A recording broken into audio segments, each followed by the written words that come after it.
Bismillahirrahmanirrahim. Assalamualaikum warahmatullahi wabarakatuh.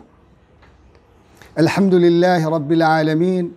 Wabihi nasta'inu ala umuri dunya waddin. Wassalatu wassalamu ala rasulillah wa ala alihi wa sahbihi wa mawalah. Amma ba'd. Kaum muslimin wal muslimat, as-saimin was-saimat, rahimakumullah, berjumpa kembali dengan kami di program spesial menjelang berbuka bersama kita menyelami keagungan Al-Quranul Karim melalui nama-nama Al-Quran dan sifat-sifat Al-Quran yang Allah jelaskan di dalam Al-Quran itu sendiri. Pada siang hari ini, sore hari ini, kita akan membahas 3 nama. Pertama, Ahsanul Hadith. Yang kedua, Mutasyabih. Dan yang ketiga, Mathani.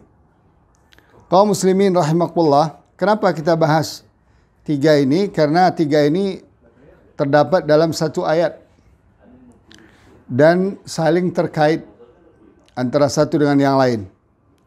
Seperti Allah firmankan dalam surat Az-Zumar ayat 23, A'udzubillahi minasyaitonirrajim. Allahu nazzala ahsanal hadithi kitaba mutasyabiha mathaniya taqsha'irru minhu juludul ladina yakhshawna rabbahum thumma talinu juluduhum wa qulubuhum ila dzikrillah. Dzalika hudallahi yahdi bihi man yasha wa man yudlilillahu fama lahu min had. Allah telah menurunkan bertahap ahsanul hadith. Kitab, yaitu kitab yang mutasyabihah dan mathani. Bergetar darinya kulit orang-orang yang takut kepada Allah Subhanahu wa taala. Kemudian kulit mereka menjadi lunak dan hati juga menjadi lunak untuk berzikir kepada Allah. Yang demikian itu adalah petunjuk Allah yang Allah berikan kepada orang yang Dia kehendakinya, dan siapa yang Allah sesatkan tidak ada baginya orang yang bisa memberikan petunjuk. Nah, di sini kita menemukan 3 sifat sekaligus, ahsanul hadith, kemudian mutasyabihan, kemudian mathani atau mathaniyah. Kaum muslimin rahimakumullah, seperti biasa kita akan melihat kata per kata dalam bahasa Arab sebelum kita lihat kata tersebut di dalam Al-Quranul Karim. Dengan demikian kita bisa mudah memahami apa yang Allah maksudkan dari kata atau nama dan sifat tersebut. Kalau kita lihat kamus bahasa Arab, ahsana itu adalah isim. Jamaknya adalah ahasin. Muannasnya adalah husna dan husnayat. Jadi ahsan itu bentuknya adalah isim mufrad. Kalau jamaknya ahasin. Struktur katanya dalam bahasa Arab, dalam qawaid gramatikalnya itu disebut dengan isim tafdhil, isim yang menunjukkan kelebihan. Ya, diambil dari kata al-hasan. Al-hasan artinya baik atau semua yang menunjukkan keindahan dan kebaikan. Makanya isim tafdhilnya ahsan, lebih baik, lebih afdal dan seterusnya. Al-ahsan artinya al-afdal. Katakanlah kita katakan ahsanun nas. Huwa ahsanun nas. Dia adalah manusia yang paling terbaik, yaitu Rasulullah sallallahu alaihi wasallam misalkan. Kita katakan huwa ahsanun nas. Kemudian artinya juga bisa dia adalah afdalun nas. Manusia terafdal, terbaik. Nah, kata ahsan ini, Masya Allah ya, kata sinonimnya, persamaan dalam bahasa Arab itu banyak sekali. Ada abda, ada ajal, ada ajdar, ada ajda, ada ajmal, ada ajwad, ada arqa, ada asna, ada a'zam, ada afdal, alyaq, amthal, ansab, anfa, khair atau akhyar, afdal, awsam, wa ajmal. Nah, ini kata-kata persamaannya. Artinya kata ahsan ini mencakup semua sisi kebaikan dan kelebihan. Dalam hal apapun. Dalam keindahan, dalam kepantasan, dalam ketinggian, dalam kebesaran, dalam kelayakan, dan seterusnya. Termasuk dalam manfaat, dalam kebaikan. Masya Allah, ketika Allah pilih kata ini, ya, ketika Allah mengatakan, Allah menurunkan secara bertahap ahsanal hadith. Subhanallah ya, artinya ahsanal hadith. Di sini ada dua kata, ada ahsan, ada al hadith.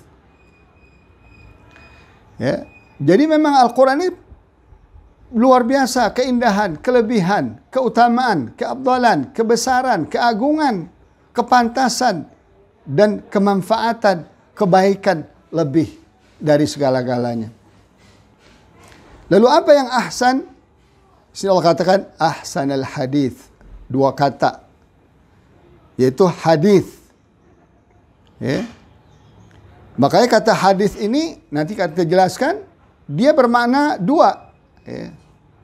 Hadith ini kalau kita lihat bahasa Arabnya bisa berupa kalam, pembicaraan, atau bahasa yang bisa diucapkan, atau khabar, berita. Subhanallah. Jadi Allah memilih kata ahsanal hadith, artinya apa? Ucapan, kalam, dan berita yang terbaik. Subhanallah.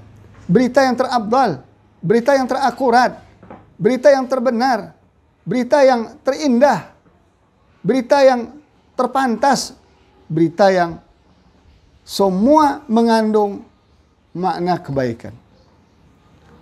Oleh karena itu nggak salah lah kalau Allah menurunkan kitab Al-Quran sebagai ahsanal hadith. Dan kebenaran dari kata dan sifat itu sudah dibuktikan oleh manusia-manusia pertama yang mendapatkan Al-Quran ini, yaitu sahabat Rasulullah SAW. Bagaimana mereka menjadi khaira ummatin, dari satu umat, satu kaum yang terlunta-lunta, yang tidak punya peradaban, tidak punya pengetahuan di zaman itu, kecuali hanya sebatas syair, sebatas dagang. Beda dengan pengetahuan yang ada di zaman itu seperti Yunani atau Persia dan sebagainya. Sehingga bahasa Arab ketika itu disebut jahiliyah, jahla, sangat-sangat tertinggal dalam segala hal. Berpindah-pindah. Nggak ada cerita. Allah ceritakan bangsa Arab yang li'ila fi Quraisy. Itu dikatakan mereka meninggali gunung-gunung dirubah jadi istana. Atau lembah-lembah dibangun istana-istana. Nggak ada. Itu hanya disebutkan pada umat selain dari yang ada yang tinggal di Mekah. Seperti kaum Ad, kaum Samud, dan sebagainya. Lalu apa yang terjadi setelah mereka hafal Al-Quran? Mereka jadi khaira ummatin ukhriyat linnas. Kaum muslimin rahimakumullah. Untuk mendalami makna ini, kita akan lihat satu-satu perkata. Ya, karena di sini ada 3, ahsana hadith, ahsanal hadith, mutasyabih, dan masani. Kenapa Al-Quran dinamakan seperti itu? Ya, tadi sudah kita singgung kata ahsan dalam bahasa Arab. Kemudian bagaimana pula kata ahsan itu dalam Al-Quranul Karim? Ya, kita akan menemukan juga beberapa ayat yang bicara tentang ahsan, menggunakan kata ahsan. Seperti Allah katakan dalam surah Al-Baqarah ayat 138. Sibghatallah wa man ahsanu minallahi sibghah wa nahnu lahu abidun. Ya. Artinya apa? Di sini celupan Allah. Siapakah yang lebih baik celupannya dari celupan Allah, dan kami beribadah hanya kepadanya. Celupan di sini artinya apa? Allah menggambarkan hidayah Islam ini, hidayah iman ini, hidayah Quran ini seperti celupan. Beda dengan cat.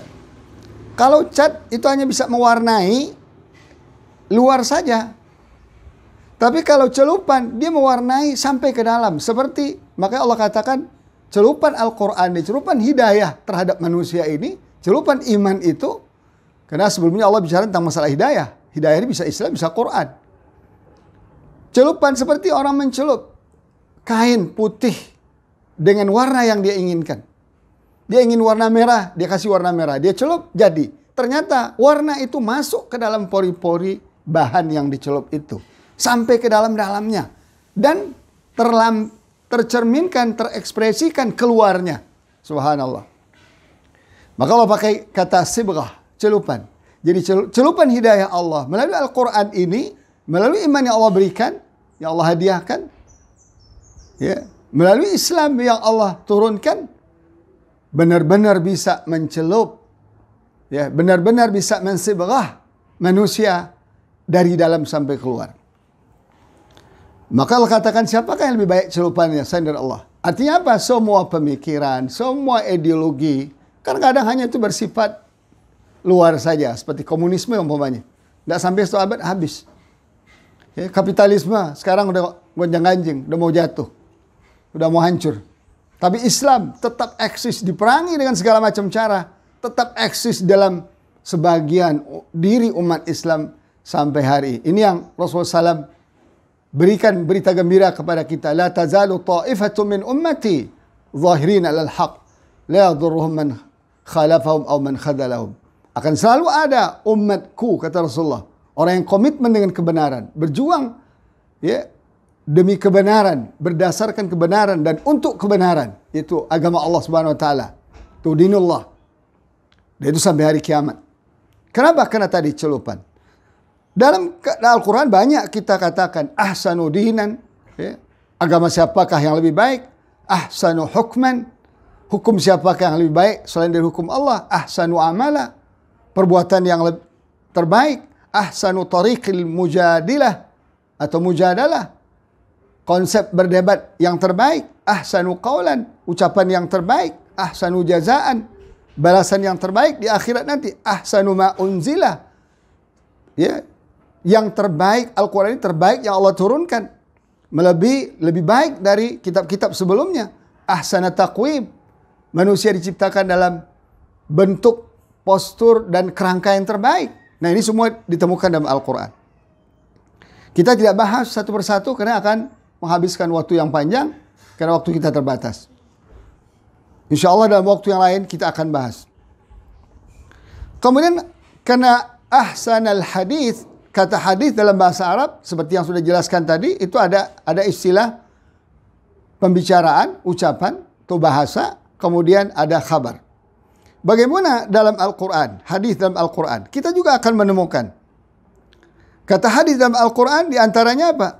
Allah katakan, Allahu la ilaha illahu la yajma'annakum ila yaumil qiyamati la raiba fih wa man asdaqu minallahi haditha. Allah tidak ada ilah yang berhak disembah kecuali Dia. Dia akan menghimpunkan kalian nanti pada hari kiamat yang tidak ada diragukan sedikit pun. Siapakah orang yang lebih benar ucapannya selain dari Allah? Subhanallah. Jadi hadis, cerita atau khabar, siapa yang melalui Al-Quran atau melalui Rasulullah SAW, kabar hari kiamat, kabar padang mahsyar, siapa yang lebih baik? Ya. Ucapan siapa yang lebih baik selain dari ucapan Allah Subhanahu wa taala? Artinya Al-Quran yang menceritakan ini. Kemudian juga kabar kita juga hadis dalam makna khabar kita juga temukan dalam surat Ad-Dhariyat 24. Allah mengatakan, hal ataka hadithu dhaifi Ibrahim al-mukramin. Bukankah telah sampai kepada engkau kabar tamu Ibrahim yang mulia. Jadi Ibrahim dulu pernah didatangi oleh para malaikat. Ya, tugasnya dua. Pertama menceritakan akan dihancurkannya kaum Nabi Lut. Yang kedua menceritakan bahwa Ibrahim akan diberikan kabar gembira, itu akan kedatangan bayi, anak. Oh iya, bayi. Isinya akan mengandung walaupun sudah tua, walaupun Ibrahim juga tua. Ini namanya kabar. Nah, jadi kalau digabung ahsanal hadis, artinya apa? Pembicaraan, ucapan, dan kabar yang terbaik. Itulah Al-Quranul Karim. Kemudian makna kalimat mutasyabih. Mutasyabih itu juga isim. Jamaknya mutasyabihat. Bentuk dan struktur bahasanya adalah isim fa'il. Sebenarnya isim fa'il. Itu yang pelaku. Ya, dari kata tasyabaha. Yatasyabahu mutasyabihatan mutasyabih. Quran adalah mutasyabih. Al-mutasyabihu fil lughah, ya, istilah mutasyabih dalam bahasa al-mutamasil, itu yang mirip, yang menyerupai. Ya. Dikatakanlah umur mutasyabihah, perkara-perkara yang mirip. Ai mutamathilah yushbihu ba'daha ba'dha, yang mirip menyerupai sebagian yang lain. Wa yuqalu syabahahu au ashbahahu. Dalam bahasa Arab juga dipakai, ya, dia mirip menyerupai, ai mathalahu ila daratil iltibas. Ya, dia menyerupai sampai ke derajat yang sangat mirip dan nyaris tidak ada perbedaan. Bagaimana Al-Quran? Kita temukan kata mutasyabih dalam surat Al-Baqarah ayat 25. Allah Subhanahu wa taala menjelaskan, وَبَشِّرِ الَّذِينَ آمَنُوا وَعَمِلُوا الصَّالِحَاتِ أَنَّ لَهُمْ جَنَّاتٍ تَجْرِي مِنْ تَحْتِهَا الْأَنْهَارُ كُلَّمَا رُزِقُوا مِنْهَا مِنْ ثَمَرَةٍ رِزْقًا قَالُوا هَذَا الَّذِي رُزِقْنَا مِنْ قَبْلُ وَأُتُوا بِهِ مُتَشَابِهًا. Ini artinya apa? Mutasyabihu tsamarat war rizq fil jannah. Buah-buahan dan rezeki di surga nanti itu mirip-mirip. Ya, rasanya berbeda. Namanya sama, rasanya berbeda. Dibilang tidak sama tapi sama. Dibilang sama tapi tidak sama. Begitulah indahnya. Dan beri kabar gembiralah orang-orang beriman dan beramal saleh bahwa bagi mereka nanti ada surga yang mengalir di bawahnya berbagai macam sungai. Ketika diberikan rezeki kepada mereka dari buah-buahan, lalu mereka berkata, oh, ini dulu kami sudah tahu di dunia, pernah diberikan rezeki oleh Allah, tapi tidak sama. Subhanallah, ya. Dan diberikanlah kepada mereka buah-buahan mutasyabihan. Artinya apa? Nama boleh sama dengan nama di dunia. Anggur dunia, anggur surga. Apple dunia, apple surga. Pisang dunia, pisang surga. Nama boleh sama, tapi rasa dan bentuk dan aromanya tidak sama. Dan masing-masing buah-buahan itu Allah ciptakan mirip-mirip, mutasyabih, tapi tidak sama. Tapi rasanya sangat berbeda, tapi ada kemiripannya. Subhanallah. Ini yang membuat orang semakin menarik. Kaum muslimin rahimakumullah. Yang kedua, makna mutasyabih buah-buahan di dunia. Di dunia juga Allah katakan seperti itu. Seperti firman Allah Ta'ala dalam surah Al-An'am ayat 141, Allah berfirman, "Wa huwa alladzi ansha'a jannatin ma'rushatin wa ghairu ma'rushat wan nakhla waz zar'a wa mukhtalifan ukuluh waz zaituna wa rumana mutasyabihan wa ghairu mutasyabih. Kulu min thamarihi idza athmara wa atu haqqahu yawma hasadih wa la tusrifu innallaha la yuhibbul musrifin." Dan dialah Allah yang menciptakan, menumbuhkan kebun-kebun. Ada yang merambat, ada yang tidak merambat. Artinya ada yang mengakar, pakai akar, ada yang pakai batang. Wan nakhl, pohon kurma. Waz zara', pohon-pohon lain. Mukhtalifan ukulu, yang berbeda-beda rasanya, buahnya. Pohon mangga ditanam berdampingan pohon rambutan.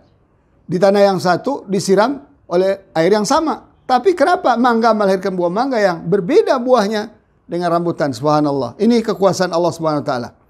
Kemudian juga zaitun, buah zaitun. Kemudian juga rumman, ya. Buah rumman, buah delima. Ya, delima dunia hanya begitu-begitu, tapi delima akhirat apa? Mutasyabihan wa ghairu mutasyabih. Ya, ini Allah cerita tentang dunia. Ya, ada delima dunia yang mirip dan yang tidak mirip. Ada buah-buahan yang mirip, tapi ada juga yang tidak mirip. Maka Allah katakan, kulu min samari, makalah buah-buahan itu. Apabila dia berbuah, tunaikan haknya, artinya bayar zakatnya. Ya, jangan dimakan sendiri, kasih orang yang membutuhkan. Yauma hasadi, ketika kalian telah memanennya. Wala tusrifu, jangan berlebihan menikmati. Ya, rezeki Allah berikan itu. Di dalamnya ada rezeki untuk orang lain. Orang yang miskin, fuqara, mustada'afin, dan lain sebagainya. Innahu la yuhibbul musrifin. Sesungguhnya Allah tidak suka pada orang-orang yang berlebihan. Mutasyabih juga dipakai istilah tentang ayat-ayat Al-Quran.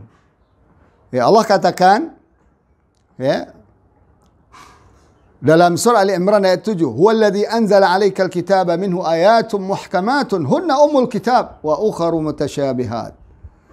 Dialah Allah yang menurunkan Alkitab kepada engkau, Al-Quran ini, ya. Di antara Alkitab itu ada ayat yang muhkamat. Ini ayat yang sudah pasti, tidak bisa ditakwil dan ditafsirkan panjang lebar. Kenapa? Karena itulah induk, hunna ummul kitab. Masalah hukum, masalah halal haram, masalah ibadah, masalah keimanan, akidah, putus semua Allah jelaskan. Ya. Tapi ada juga ayat-ayat yang mutasyabihat. Adapun orang-orang yang dalam hati mereka ada unsur penyimpangan, kesesatan, mereka selalu mencari-cari, ya, mengintip ayat yang mutasyabihat ini. Untuk apa? Ibtigha' al-fitnah. Mencari-cari fitnah. Fitnah di sini syubhat, fitnah syubhat, mencari penyimpangan-penyimpangan pemikiran. Wabtigha' ta'wili, mencari-cari mencoba tafsir dan takwilnya. Padahal wa ma ya'lamu ta'wilahu illallah. Tidak ada yang tahu takwilnya kecuali Allah. Warrasikhuna fil ilm, adapun orang yang beriman mendalam ilmunya, mereka berkata, yaqulun amanna, kami beriman. Kullun min amanna bih, kami beriman dengannya. Kullun min indi rabbina, baik ayat yang muhkamat maupun mutasyabihat, semua dari Allah, dari Tuhan kami. Wa ma yadhakkaru illa ulul albab, dan tidak ada yang bisa ambil pelajaran kecuali orang-orang yang berfikir. Kaum muslimin rahimakumullah. Wal mutasyabih fil istilah, mutasyabih dalam istilah ayat-ayat Al-Quran ini, ya, ma kanat dalalatuhu ghairu wadihah, yang isyaratnya, yang objeknya belum jelas.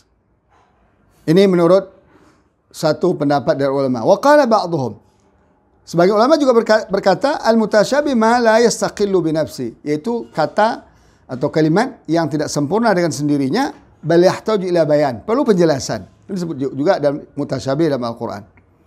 Fataratan yubayyinu bikadha, kadang-kadang dijelaskan dengan ini. Wataratan bikadha, kadang-kadang dengan itu. Untuk apa? Lihusulil ikhtilaf fi ta'wilihi, wa yuqalu kadzalika mutasyabihan fil ayah mukhtalifan fil ma'na.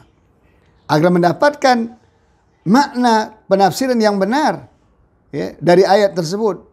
Dan dikatakan juga mirip. Ayat itu artinya apa? Ayatnya mirip, tapi maknanya berbeda. Tergantung dengan konteksnya. Kaum muslimin rahimakumullah. Yang ketiga adalah masani. Kata masani dalam bahasa Arab, dia isim, ya, jamak dari, ya, musna atau musnat. Ay tukarrar, diulang-ulang. Jadi kalau masna dua, kalau musnat atau musna menjadi artinya diulang-ulang. Kalimat masani ini kita temukan dalam Al-Quran surat Az-Zumar. Ya, seperti yang kita petik sebelumnya, yang kita bacakan sebelumnya, ayat 23 yang mencakup 3 kata ini, ahsanal hadith, mutasyabihan, dan masani. Allah menjelaskan, Allahu nazzala ahsanal hadith. Allah lah yang menurunkan bertahap, ya, ahsanal hadith, kitaban, yaitu kitab. Kitab disebut badal, ya, ganti dari kata ahsanal hadith. Dalam bahasa Arab sering dikatakan. Apa yang dimaksud ahsanal hadith? Kitab. Mutasyabihan, sifat ahsanal hadith yang sifat kitab berikutnya adalah mutasyabihan. Kemudian mathani. Subhanallah, indahnya Al-Quran, hebatnya Al-Quran. Allah gabung 3 sifat dalam satu ayat. Ahsanal hadith, mutasyabihan, mathani. Sehingga apa? Taksya'irru minhu juludul ladzina yakhshawna rabbahum. Dengan faktor ahsanal hadith, ya, mutasyabihan, masani, kulit orang-orang beriman itu bisa menggigil, gemetaran, ya, mendengarkan dan membaca ayat Al-Quran. Kenapa? Langsung lahir dalam diri mereka, yakhshawna rabbahum, takut kepada Allah, malu kepada Allah. Kemudian bukan hanya kulit mereka yang menjadi layu atau menjadi bergerak, bergetar, tapi hati juga bergetar untuk mengingat Allah Subhanahu wa taala. Kalau sudah demikian, itulah ciri-ciri orang dapat hidayah dari Allah. Dzalika hudallah yahdi bihi man yasha. Itulah hidayah Allah. Ya Allah berikan kepada orang yang Dia kehendaki. Artinya kaum muslimin rahimakumullah, kalau ada orang mukmin tidak tergetar hatinya, kalau ada orang mukmin tidak naik bulu kuduknya, tidak naik bulu romanya ketika dibacakan Al-Quran, ketika mendengarkan Al-Quran, ketika membaca Al-Quran, berarti dia belum connect dengan Al-Quran. Berarti dia belum mendapatkan hakikat hidayat Al-Quran. Oleh karena itu, bisa saja dia baca Quran, hafal Quran, paham Quran, tapi perilakunya berlawanan dengan Al-Quran. Na'udzubillahi min dzalik. Kaum muslimin rahimakumullah. Panjang pembahasan masalah masalah ahsan al-hadith, nama dan sifat ahsan al-hadith, mutasyabihan dan mathani. Saya kutip ucapan Syekh At-Tantawi dalam kitab tafsir Al-Wasit. Beliau mengatakan bahwa ahsanal hadis itu Allah memuji, memuji kitabnya sendiri dengan pujian yang layak baginya. Dan dia menjelaskan kondisi orang mukmin yang as-sadiqin, orang mukmin yang jujur dan benar keimanannya ketika mendengarkan Al-Quran. Dan dia juga menghibur nabinya sallallahu alaihi wasallam. Lalu Allah katakan, Allahu nazzala ahsanal hadits kitabah. Hai Muhammad, jangan kau takut, jangan kau ragu. Quran ini ahsanal hadits. Turun Al-Quran dengan karunia dan rahmatnya kepada engkau, hai Muhammad, ahsanal hadits, sebagai kitaban mutasyabihan, yang mirip antara satu dengan yang lain. Dalam fasahahnya, dalam balaghahnya, dalam aturannya, dalam i'jaznya, kemujizatannya, dalam kebenaran makna dan hukumnya, dan kebenaran hidayahnya, dan petunjuknya, sampai bisa membuat manusia menjadi bahagia di dunia dan di akhirat. Subhanallah. Itulah Al-Quran. Dan tidak akan ada kecuali hanya dalam Al-Quran. Kemudian beliau juga mengatakan masani, jamak dari musna, yaitu dari at-tasniyah, ya, dengan makna at-tikrar, berulang-ulang dan diulang-ulang. Dinamakan juga surat Al-Fatihah dengan as-sab'al mathani, yaitu 7 ayat yang diulang-ulang. Li'anha tukarrar wa tu'ad ma'a kulli salah. Karena Al-Fatihah itu harus diulang dan dibaca terus ketika salat. Masani artinya tusna wa tukarrar fihi al-qasas wal mawa'idh. Artinya apa? Masani, diulang-ulang di dalam Al-Quran, cerita-cerita, pelajaran-pelajaran, contoh-contoh, hukum-hukum, janji-janji baik Allah dan janji-janji buruk Allah. Makanya kita banyak menemukan di dalam setiap surat berulang-ulang persoalan yang sama.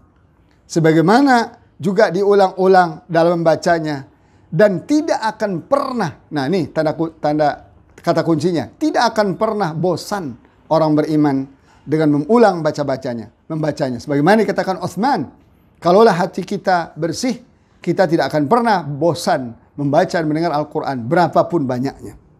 Kaum muslimin rahimakumullah. Itulah Al-Quran, ahsanal hadithi kitaban, ya, yang mencakup as-suwar wal ayat. Ada surat, ada ayat, ada pelajaran-pelajaran yang sebagiannya mirip. Itulah salah satu bentuk kemujizatan Al-Quran. Seperti yang tadi dikatakan, tidak akan pernah membosankan. Ya. Sebab kalau kita baca buku dari A sampai Z, wah bosan. Padahal nggak tebel. Tapi Al-Quran lumayan, 604 halaman dalam format cetak baru seperti ini. Tidak pernah bosan. Menariknya, dengan suara seperti apa saja yang dimiliki orang, dengan kemampuan seperti apa saja, ya, dalam membaca Al-Quran, dalam pengertian selama makharijul hurufnya, hak-hak hurufnya diberikan, kaedah tajwidnya dilaksanakan, kita tidak akan pernah bosan siapapun yang membacakan Al-Quran kepada kita. Ini salah satu mujizat Al-Quran yang menjadi menarik. Kaum muslimin rahimakumullah, sebagaimana biasa pada penutup kajian kita sore ini, dan setiap sore, termasuk sore ini, kita akan mengutip ucapan salah seorang ahli, orang yang berilmu tentang Al-Quran. Hari ini kita akan kutip H. Leder. Beliau dikatakan orang bijak dari Inggris, ahli hikmah, filsuf. Beliau katakan, anak-anak Islam memulai pendidikan mereka dengan Al-Quran. Coba lihat, dia mengamati orang dahulu berarti ini. Kalau sekarang kan udah terbalik sistem pendidikan. Bukan dari Quran dulu, seharusnya dari Quran dulu. Kenapa kata beliau? Karena Al-Quran merupakan sumber dari segala kebaikan dunia akhirat. Quran itu sumber dari segala kebaikan dunia akhirat. Tetapi selain semua sekolah agama disebut dengan maktab atau kutab, ya, tersebut ada pula sekolah. Beliau kata sekolah teologi, sekolah keimanan yang disebut madrasah. Ini zaman dahulu ya. Di mana sekali lagi dengan inspirasi dari Al-Quran. Madrasah ini juga berinspirasi dari Al-Quran sebagai materi utamanya. Disitulah lahir falsafah dan kebijaksanaan. Subhanallah ya. Itu beliau melihat sendiri. Bagaimana sistem pendidikan dulu luar biasa. Itulah alasannya mengapa sudut-sudut Afrika yang disebut tempat tergelap di masa itu jauh lebih maju dalam pembangunan nyata, termasuk dalam persoalan perkembangan material dan pembangunan nyata daripada negara Eropa di zaman yang sama. Ini beliau cerita abad pertengahan. Bagaimana Afrika udah masuk Islam jauh-jauh, maju sekali, dan sana banyak cerita yang tidak dibongkar. Kehebatan Islam di Afrika itu. Ya, Afrika itu baru hancur sama juga dengan Arab ketika mereka meninggalkan Islam. Coba Eropa sebelum masuk Islam, ketinggalan luar biasa. Setelah Islam masuk di Spanyol, bangkit luar biasa. Kemudian mereka hancurkan Islam, mundur lagi luar biasa. Walaupun tidak mundur semua sisi kehidupan, karena mereka bisa mempertahankan sisi aspek material yang diambil dari kaum muslimin, yang ditinggalkan aspek keimanan dan spiritual, maka yang hancur adalah keimanan dan spiritual dan moral mereka, sosial mereka. Tapi material mereka masih bisa bertahan. Nah, lalu orang kita terperangah dan terbengong-bengong, tidak tahu sejarah, dikira Eropa itu bangkit dengan sendirinya. Tidak. Eropa itu kalau tidak ada ilmu-ilmu diambil dari Islam, tidak ada berinteraksi dengan peradaban Islam, tidak pernah Islam berkuasa di sana, berkembang sana selama hampir 5 abad, tidak akan pernah mereka tahu apa yang mereka rasakan dari kemajuan teknologi dan ilmu pengetahuan modern hari ini. Demikian jemaah sekalian rahimakumullah. Subhanakallah bihamdik, asyhadu an la ilaha illa ant, astaghfiruka wa atubu ilaik. Wassalamualaikum warahmatullahi ta'ala wabarakatuh. يا الله إني ناديتك وسعيت إني استهديتك فهديت بالقرآن أنرت طريقي